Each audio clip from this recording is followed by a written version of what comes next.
திருப்பதி பாராளுமன்றத்தினுடைய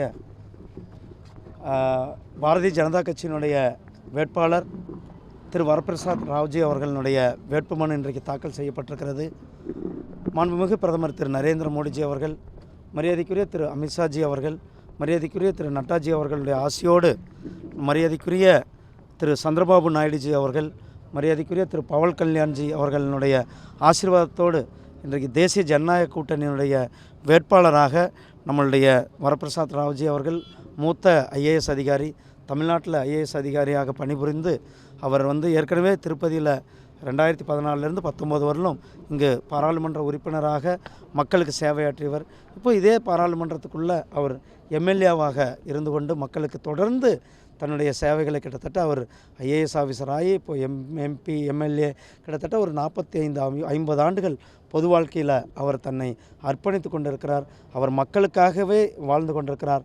நம்மளுடைய திருப்பதி பாராளுமன்றத்தில் நம்மளுடைய பகவான் வெங்கடேஸ்வர சாமியினுடைய ஆசீர்வாதமும் அவருக்கு அனைத்து ஆசீர்வாதத்தோடும் இங்கு மிகப்பெரிய ஒரு வெற்றியை பெற இருக்கிறார். அவருடைய வெற்றியானது உறுதி செய்யப்பட்ட வெற்றியாக இருக்கிறது. தேசிய ஜனநாயக கூட்டணியுடைய வெற்றியானது உறுதி செய்யப்பட்ட வெற்றியாக இருக்கிறது. அவர் இப்பொழுது வேலை செய்வது தன்னுடைய வெற்றியினுடைய அந்த மார்ஜினுக்காக தான் தன்னுடைய வேலை செய்து கொண்டிருக்கிறார்.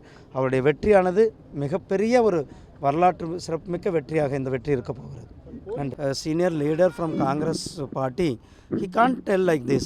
Whether the already Supreme Court case also very clear, and everyone cleared. Election Commission is very clearly told that there is not at all possible for the tampering. So there is such silly politics.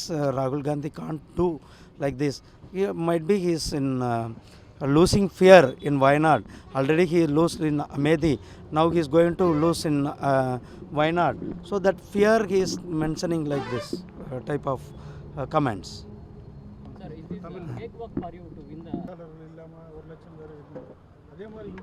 இது தோல்வி பயத்தில் எங்கள் தமிழ்நாடாகட்டும் இங்கே ஆகட்டும் ஆளுங்கட்சியில் இருக்கிறவர்கள் அவர்களுக்கு எதிராக யார் வாக்களிக்க இருக்கிறார்களோ அவர்களை வாக்காளர்கள் பட்டியலிருந்து நீக்கியிருப்பது மிகவும் வன்மையாக கண்டிக்கத்தக்கது. ஜனநாயக நாட்டில் எல்லாருக்குமே வாக்களிக்கிறதற்கு உரிமை இருக்கிறது.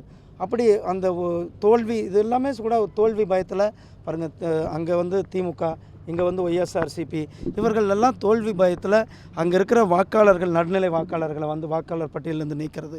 அதே போல் பிஜேபி கூட்டணிக்கு யார் வாக்களிப்பார்களோ அவர்களுடைய வாக்கை நீப்பது இது ஒரு ஜனநாயக படுகொலையாக தான் நாம் பார்க்கின்றோம். கேக்வாக் already our Chandrababu Naidu ji, Pawan Kalyan ji, BJP, Sri Narendra Modi ji is familiar. Everything is there. Our alliance is very strong. This is cakewalk winning. Now our candidate is winning for the margin only. Already his victory is confirmed. Now he is working for this margin only.